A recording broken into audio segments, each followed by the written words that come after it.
On today's show, we'll get you dancing with a music video made by Pali students at the 2019 STN convention. Democrats are pushing for the full unredacted Mueller report. We'll tell you how they plan to do it. And Pali filmmakers show off their cinematic masterpieces last week. We'll have a recap.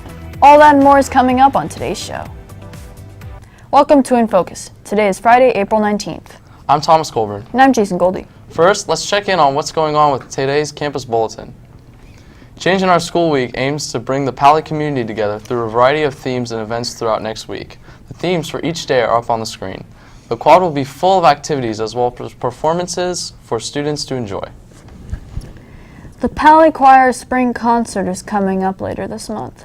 It will be at 4 p.m. on April 28th. For more information, contact Senior Cameron Miller. Sports boosters will be selling Pali gear on the quad during lunch next Tuesday. Prices can be found on their website. Now let's look at today's headlines. This is today's News Minute. Democrats want to see more of the Mueller report without redactions. House Judiciary Chairman Jerry Nadler subpoenaed the Justice Department on Friday for the entire document and underlying evidence by May 1st. Attorney General William Barr released the more than 400-page report Thursday with 4 types of redactions. The Justice Department planned to show a select group of lawmakers all of the redactions. Crazy storms tore through the state of Mississippi on Thursday. In some areas, winds reached up to 100 miles per hour. Possible tornadoes were reported around Jackson. 2 cars in the parking lot of a Walmart in Clinton, Mississippi were flipped on their sides. Authorities confirm at least 2 weather-related deaths in Mississippi. This year's flu season is a record breaker. The Centers for Disease Control and Prevention reported Friday this flu season is the longest in a decade. The CDC said there have been 21 weeks of elevated flu activity reported in the U.S. That's 1 week longer than the previous 10-year high, which happened during the 2014-2015 season and lasted 20 weeks. Coming up after the break, we'll get a blast from the past and today in history. InFocus will be right back.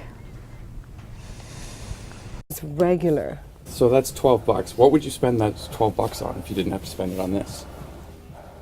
Something to eat. Every day I wake up and I do my daily routine because nobody wants to smell, you know? It's only a few minutes, like a couple of minutes. I've always just used like paper towels or toilet paper or something like that. Towels? Cotton balls work, makeup pads.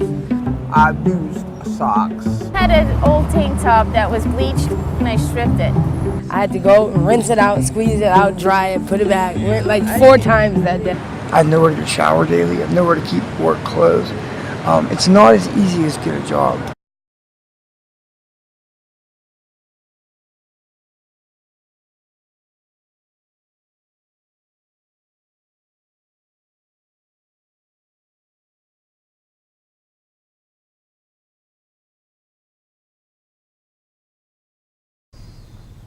Welcome back.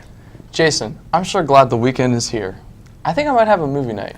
That sounds like a good way to relax on a Friday night, Thomas.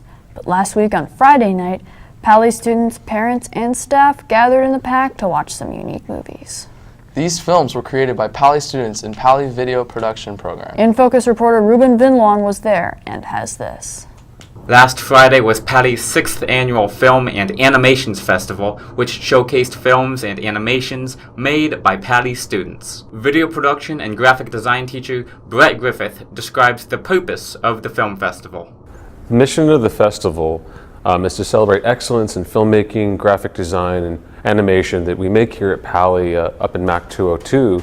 The festival features posters and animations from Griffith's graphic design class and films from numerous video production classes, all of which cover a variety of genres. The types of films that we see cover a variety of genres, movements, kind of styles, looks, but ultimately I think of mood. Behind each film and animation are students applying creative techniques and appreciating the process of making art. Filmmakers Gerardo Rivera and Max Rosenblum talk about the complex but worthwhile tasks of filmmaking. It's a really interesting role because you have to put a lot of perspectives in mind. You have to think about how much headspace should the actor have in a certain shot. You gotta think about lighting. You gotta also think about shutter speed and stuff like that. What I really like about it is sort of how I get to collaborate with people to make my films, and how you can have an idea in your head and then you can have it see it up on a huge screen after a lot of work. So that's a really fun experience. The film festival exhibits the students' hard work on a wide screen for public viewing. That experience of other people watching and critiquing their work can result in students feeling curious and anxious. It makes me feel curious about what the audience think about what I did. I want to always improve my work, and I want to know what they think about it so I can improve it later on. I mean, it is definitely a little stressful. It's anxious to see, because it's I don't like to watch my own work anyways, just because it's I notice every single little tiny mistake, and then also I'm just nervous to see what the audience reaction is going to be. The film festival would be nothing without an audience, and especially nothing without filmmakers and animators. Brett Griffith encourages students to continue practicing video and graphic design. I think people can best support filmmaking, graphic design, and animation by being part of the class. It's not so much to be part of the class, whether you're a person who knows a lot, whether you're just getting started, whether you need to take your art credit, just showing up and being part of that community day in, day out is probably the best way to help support the program. Through this film and animation festival, Patty students express themselves, show what they have learned in their classes, and affect people with their artworks. For InFocus, I'm Ruben Van Nuon. What a great story from last week's event, Ruben. You know, Jason, I really enjoy historical movies. Derek Dong is in the studio with more about the war that made our nation. I hear that some very influential battles took place today. Is that right? Seems like you've been paying attention in history class, Jason. Today in 1775 was the Battle of Lexington and Concord. On the night of April 18th, the Royal Governor of Massachusetts ordered 700 British soldiers to seize the colonists' military stores in Concord, Massachusetts. At Lexington, the British were met by approximately 70 American Minutemen. In Concord, the British were confronted by 300 to 400 armed colonists. By the end of the day, the colonists were singing Yankee Doodle, and the American Revolution had begun. That's all from me. Back to you. Thanks for that great tidbit of history, Derek. Now let's move on to sports. Derek has taken off his history hat and put on his ball cap, and is back in the studio now with the latest in Pally sports news. How'd our Vikes do yesterday, Derek? We did have one victory yesterday. Let's get right to it. Varsity softball made some dingers against Harker and won 9-6. Today, girls varsity lacrosse will lax to the max against Los Gatos at 5:15 p.m. Catch a game at Los Gatos to see girls JV lacrosse play at 7 p.m. Bumping it over to volleyball, boys varsity volleyball will play against Burlingame at 6 p.m. That's all I got. Back to you. Thanks for that, Derek. As we've been reporting, the InFocus crew, including Thomas and I, were fortunate enough to visit the 2019 STN convention in Seattle last month. We've enjoyed sharing all the great videos we made on site, and we saved the best for last. To help get the weekend started right, enjoy this music video created by Ori Nurpaz.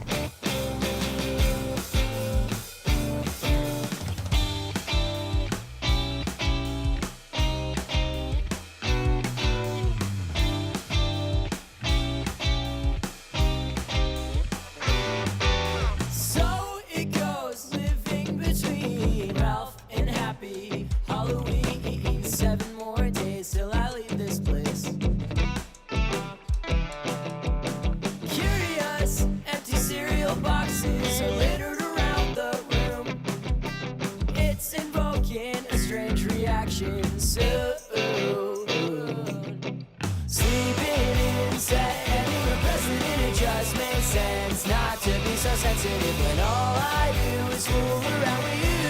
That's okay, I'll be